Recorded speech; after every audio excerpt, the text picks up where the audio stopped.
શપથના 10 દિવસ પહેલા સજા. નમસ્કાર, સ્વાગત છે આપનું આરબી ન્યૂઝના ટોપ 10 સમાચારમાં. હું અશ્વિન રાઠોડ. ડોનાલ્ડ ટ્રમ્પ બન્યા અમેરિકાના ઇતિહાસમાં દોષિત જાહેર થનારા પ્રથમ રાષ્ટ્રપતિ. ન્યુયોર્ક કોર્ટે પોર્ન સ્ટાર કેસમાં જેલ મોકલવાને બદલે બિનશરતી જામીન આપ્યા. શપથના 10 દિવસ પહેલા સજા. પીએમ મોદી આવતા મહિને ફ્રાન્સ જશે. 26 રાફેલ 3 સબમરીનની ફાઇનલ ડીલની શક્યતા સાથે એઆઈની સમિટમાં પણ ભાગ લેશે. ઈરાનનો મોટો નિર્ણય. હવે તેહરાનને બદલે મકરાન રાજધાની બનશે. ભારતને થશે ફાયદો. પાકિસ્તાન સંકટમાં.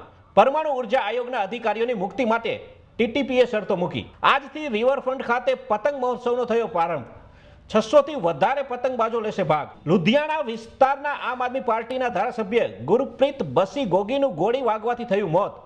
હત્યા કે આત્મહત્યા અંગે રહસ્ય ઘેરાયું. કુદરત સામે અમેરિકા લાચાર. વિશ્વને ભડકે પાડવા દરેક દેશને હથિયાર આપતું આજે ખુદ આગમાં રાખ થયું. લોસ એન્જલસનો 60% જંગલનો વિસ્તાર બળીને ખાખ. મ્યાનમારની સેનાએ પોતાના જ દેશમાં કર્યો હવાઈ હુમલો. 40 લોકોના થયા મોત. પાકિસ્તાન માટે શરમભરી વાત. છેલ્લા 24 કલાકમાં 7 દેશોમાંથી પાકિસ્તાનના 258 નાગરિકોને કાઢી મૂકવામાં આવી. રશિયાને દર મહિને અબજો ડોલરનો ફટકો. બાઇડને જતા જતા ગેસ અને ઓઇલની આયાત બંધ કરી. તો આ તારના ટોપ 10 ન્યૂઝ અને હું હતો આપની સાથે અશ્વિન રાઠોડ.